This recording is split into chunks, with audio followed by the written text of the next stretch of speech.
Hello student, स्वागत है आप सभी का उत्तर प्रदेश पॉलिटेक्निक के एक नए वीडियो में। और इस वीडियो में हम पॉलिटेक्निक फोर्थ सेमेस्टर के कम्युनिकेशन स्किल सेकंड सब्जेक्ट के प्रीवियस ईयर के ओरिजिनल बोर्ड पेपर का कल के सॉल्यूशन देखेंगे। और इससे देखिए आपको ये आइडिया लग जाएगा कि कम्युनिकेशन स्किल सेकंड में कल के आपका क्वेश्चन वगैरह किस तरीके से राइज होता है, किस तरीके से क्वेश्चन पूछे जाते हैं, क्वेश्चन का सीक्वेंस क्या होता है, ये सारी जानकारी आपको मिल जाएगी। ठीक है, ये ओरिजिनल बोर्ड पेपर का पीडीएफ है। और यहाँ पे इसका मैं डेट भी आपको दिखा दूं। यहाँ देखिए 1/7/2023 का ये ओरिजिनल बोर्ड पेपर का पीडीएफ है।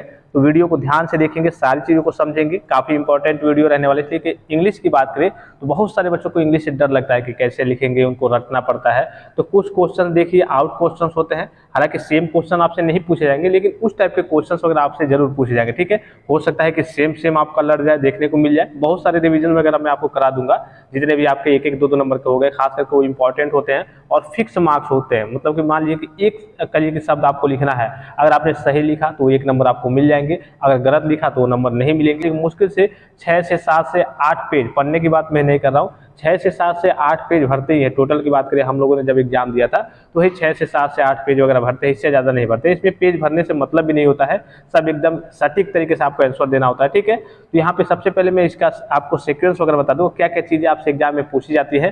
तो सबसे पहली जो चीज़ पूछी जाएगी आपसे प्रीपोजिशन के बारे में, और इसके डिफिनीशन की बात करूँ, ये आपके सिलेबस में है प्रीपोजिशन, तो इसका डिफिनीशन वगैरह टाइप्स वगैरह ये भी आपसे बहुत रेयर केस में कभी कभी एग्जाम में पूछ जाता है।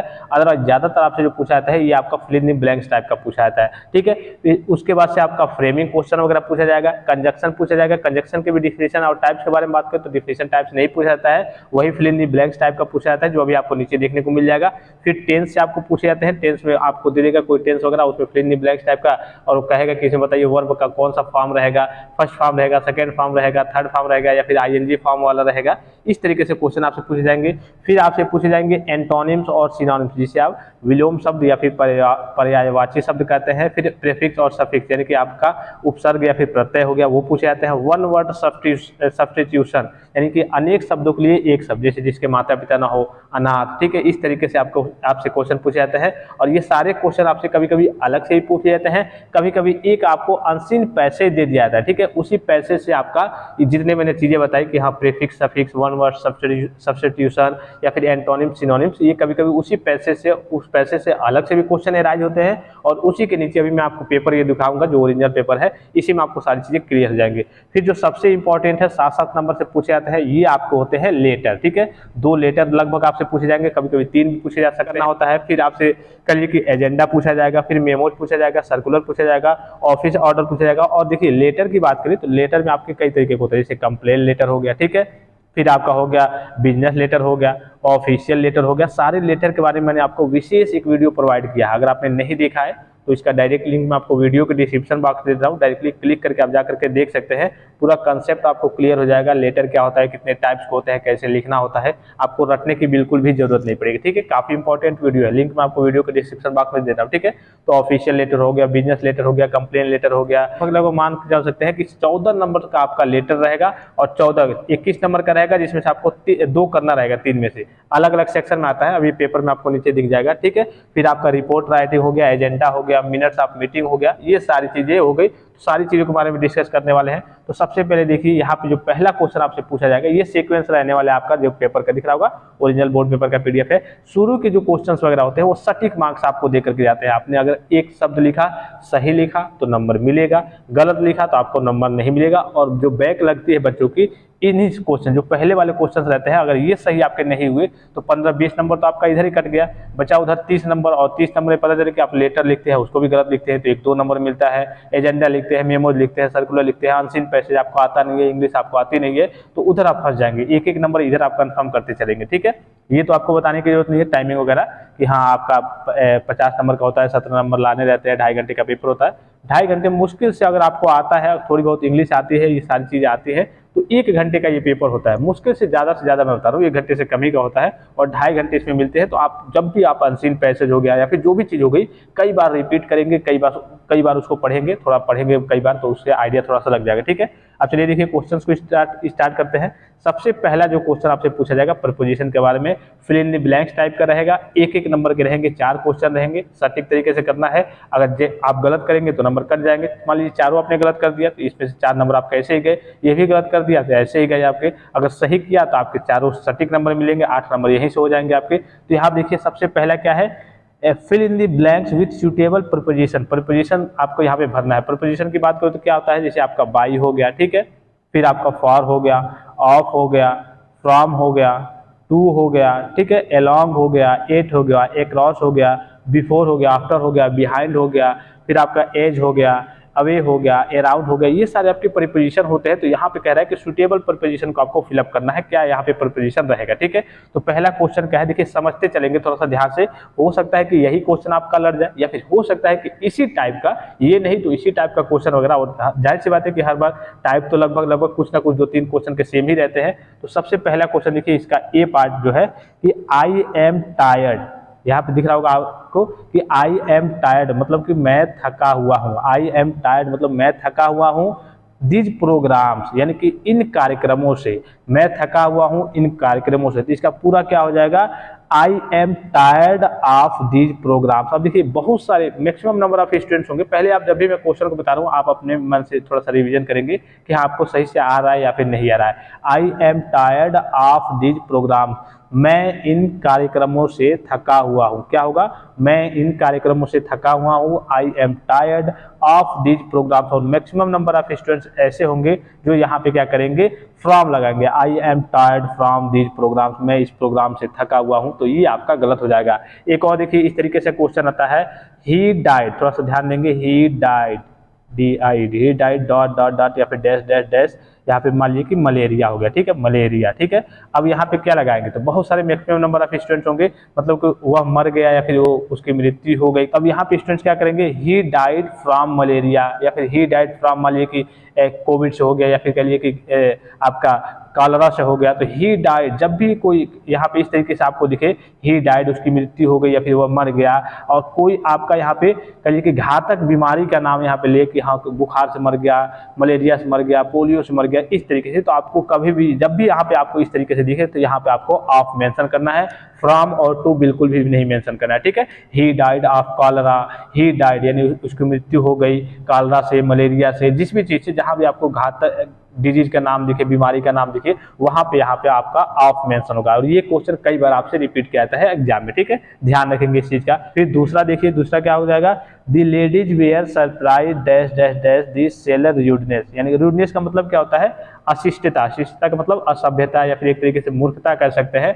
तो the ladies wear, the ladies महिलाएं थी, सरप्राइज आश्चर्यचकित, किससे, द सेलर्स यानी कि विक्रेता के अशिष्टता यानी कि असभ्यता से। तो यहाँ पे आपका क्या हो जाएगा, तो यहाँ पे आपका हो जाएगा by, the ladies wear surprised by the seller rudeness. जब भी आपको देखिए यहाँ पे जब भी आपको एक टर्म ये मिल जाए इस तरीके से सरप्राइज, ठीक है, जब भी आपको सरप्राइज मिल जाए तो ज्यादातर इसके साथ आपका बाई यूज होगा या फिर एट यूज होगा। इस बात का आपको विशेष ध्यान रखना है। जब भी आपको द लेडीज वेयर सरप्राइज या फिर द शॉपकीपर वेयर सरप्राइज या फिर द मैन वेयर सरप्राइज, जो भी मतलब द मैन वेयर सरप्राइज, जब भी आपको यहाँ पे सरप्राइज शब्द का यहाँ पे आपको दिख जाएगा तो आपको या फिर बाई या फिर एट का प्रयोग करना होगा यहाँ पे, ठीक है। तो the ladies wear surprised by the sellers rudeness, यानी कि विक्रेता, जो आप दुकानदार एक तरीके से कह सकते हैं, विक्रेता की अशिष्टता या फिर कह लीजिए कि असभ्यता या फिर मूर्खता, विक्रेता की मूर्खता से महिलाएं आश्चर्यचकित थी, ठीक है। फिर देखिए नेक्स्ट क्या है, the meeting has been adjourned, यहाँ पे दिख रहा होगा एक शब्द adjourn, the meeting has been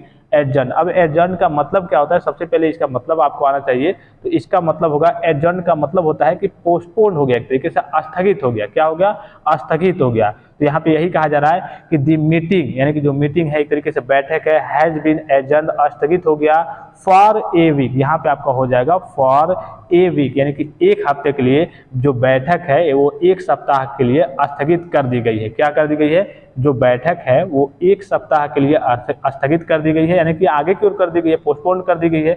यहाँ पे हो जाएगा आपका the meeting has been adjourned for a week, यानी कि एक हफ्ते के लिए जो मीटिंग है उसको स्थगित कर दी गई है। फिर देखिए लास्ट जो है आपका D question, the whole village is infested. अब देखिए यहाँ पे एक इन शब्द है इन्फेस्टेड। इन्फेस्टेड का मतलब होता है पीड़ित, पीड़ित कह लीजिए या फिर कह लीजिए कि परेशान करना, ठीक है, परेशान करना। इन्फेस्टेड का मतलब क्या होता है, पीड़ित या फिर परेशान करना। तो यहाँ पे दिया है द होल विलेज इज, यानी कि जो पूरा गांव है परेशान है किससे? रैट से, चूहों से। तो यहाँ पे आपका हो जाएगा the whole village is infested with rats हो जाएगा, ठीक है। अब यहाँ पे बच्चे क्या लिखेंगे? The whole village infested from rats, यानी कि चूहों से परेशान है, ऐसा नहीं, यहाँ पे विथ यानी कि चूहों के साथ परेशान है, तो the whole village is infested with rats, यहाँ पे आपका हो जाएगा with rats. The whole village is infested with rats, पूरा गांव चूहों से परेशान है, चूहों से पीड़ित है, या फिर कहिए चूहों से परेशान है, चूहों से तंग है।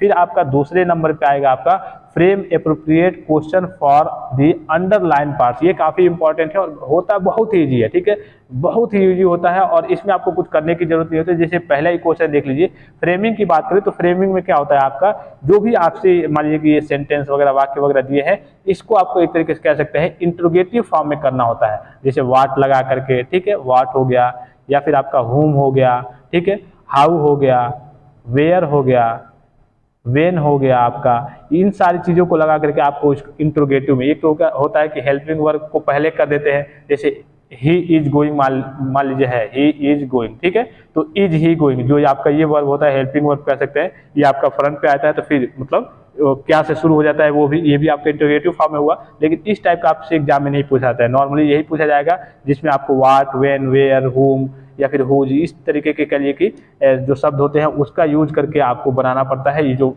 कहिए कि अंडरलाइन पार्ट्स होंगे, इसको देख करके आप देखिए, इसमें भी कई तरीके से होते हैं, जैसे कि बहुत सिंपल होते हैं, इसमें अंडरलाइन क्या रहेगा और इसको देख करके ही बस आपको बनाना पड़ता है। जैसे सपोज कीजिए यही जो पहला आपका क्वेश्चन है, क्या है, वे दिल्ली में रहते थे, दे लिव्ड इन दिल्ली। यहाँ पे इसमें क्या है, अंडरलाइन पार्ट्स को आपको देख करके बनाना है, वे दिल्ली में रहते थे। अब इसका क्या हो जाएगा, वे कहाँ रहते थे, जब क्वेश्चन पूछा जाएगा वे कहाँ रहते थे। अब चूंकि ये जो पार्ट है, ये अंडरलाइन पार्ट है, ये जब आपको ऐसे क्वेश्चन पूछना है कि ये अंडरलाइन पार्ट जो है ये आपका आंसर में आ जाए, तो वे कहाँ रहते थे, आप पूछेंगे वे कहाँ रहते थे, तो वे दिल्ली में रहते थे, तो यहाँ पर दिया हुआ है वे दिल्ली में रहते थे, तो आपको बनाना है वे कहाँ रहते थे, तो इसका हो जाएगा where did they live, where did they live, ठीक है। आपको मालूम है कि आपका पास्ट इंडेफिनिट है, तो पास्ट इंडेफिनिट में आपका क्या होता है, डिड लगता है, ठीक है। तो वेयर डिड दे लिव यहाँ पे सॉरी लिव्ड नहीं होगा, लिव होगा, where did they LIV, where did they live. और लास्ट में क्या होगा आपका, यहाँ पे आपका प्रश्नवाचक चिन्ह होगा, इसको आपको जरूर ध्यान रखना है। बहुत सारे बच्चे, अब चूंकि यहाँ पे कहिए कि आपका कॉम दिख रहा होगा फुल स्टॉप, तो यहाँ पे फुल स्टॉप लास्ट में कर देते हैं, तो यहाँ पे आपका क्वेश्चन मार्क रहेगा, इसको आपको ध्यान रखना है। तो इसका पहले क्या हो जाएगा, वेयर डिड दे लिव, वे कहाँ रहते थे, तो वे दिल्ली रहते थे, बड़ा सिंपल सा है। फिर देखिए दूसरा, देखिए अभी एक दो और एग्जाम्पल आप देखेंगे, ही प्लेज क्रिकेट, क्या हो जाएगा, वह क्रिकेट खेलता है, ही प्लेज क्रिकेट। अब यहाँ पे दो तरीके से, एक तो हो जाएगा अगर मान लीजिए कि ये अंडरलाइन पार्ट नहीं दिया रहता है, ही प्लेज क्रिकेट, वह क्रिकेट खेलता है, तो यहाँ पे ये भी हो जाएगा क्वेश्चन, अगर आप फ्रेमिंग करेंगे तो कौन क्रिकेट खेलता है, तो वह क्रिकेट खेलता है, ठीक है। लेकिन यहाँ पे अंडरलाइन पार्ट को आपको आंसर में लाना है, जब आप फ्रेम करेंगे क्वेश्चन को, तो ही प्लेज क्रिकेट, वह क्रिकेट खेलता है, तो आपको क्या इसको बनाना है, वह क्या खेलता है, वह क्या खेलता है, तो वह क्रिकेट खेलता है, तो इसका क्या हो जाएगा, वह क्या खेलता है कि क्या हो जाएगा, what does he play, what does he play, वह क्या खेलता है, वह क्रिकेट खेलता है। अंडरलाइन पार्ट्स को आपको देख करके बनाना होता है, इसी हिसाब से आपको क्वेश्चन फ्रेम करना होता है। ही प्लेज क्रिकेट, वह क्रिकेट खेलता है। अब आप क्वेश्चन जैसे पूछेंगे फ्रेम करेंगे, तो वह क्या खेलता है, क्रिकेट को यहाँ पे अंडरलाइन किया गया है, क्रिकेट आपके कल के क्वेश्चन के आंसर में आना चाहिए, वह क्या खेलता है, तो वह क्रिकेट खेलता है, बड़ा ही सिंपल सा है। देखिए यहाँ पे He could not attend the meeting because he was ill, इसका मतलब क्या हुआ वो समझ लीजिए पहले, वह बीमार होने के कारण मीटिंग यानी कि बैठक में शामिल नहीं हो सका। क्या हुआ, वह बीमार होने के कारण मीटिंग में शामिल नहीं हो सका। अब देखिए यहाँ पे जो अंडरलाइन पार्ट है, बिकॉज ही वाज इल, क्योंकि वह बीमार था इसलिए शामिल नहीं हो सका। वह बैठक में शामिल क्यों नहीं हो सका, क्योंकि वह बीमार था, तो आप बनाएंगे वह बैठक में शामिल क्यों नहीं हो सका। जैसे पूरा दिया है क्वेश्चन कि वह बीमार होने के कारण मीटिंग में शामिल नहीं हो सका, तो आप क्या बनाएंगे, वह बैठक यानी कि वह मीटिंग में क्यों शामिल नहीं हो सका, तो इसका हो जाएगा आपका Y could not he attend the meeting, ठीक है, Y could not he attend the meeting, ये आपका हो जाएगा। और लास्ट में आपका प्रश्नवाचक चिन्ह हो जाएगा। Why could not he attend the meeting, ठीक है, फिर इजी है ये भी।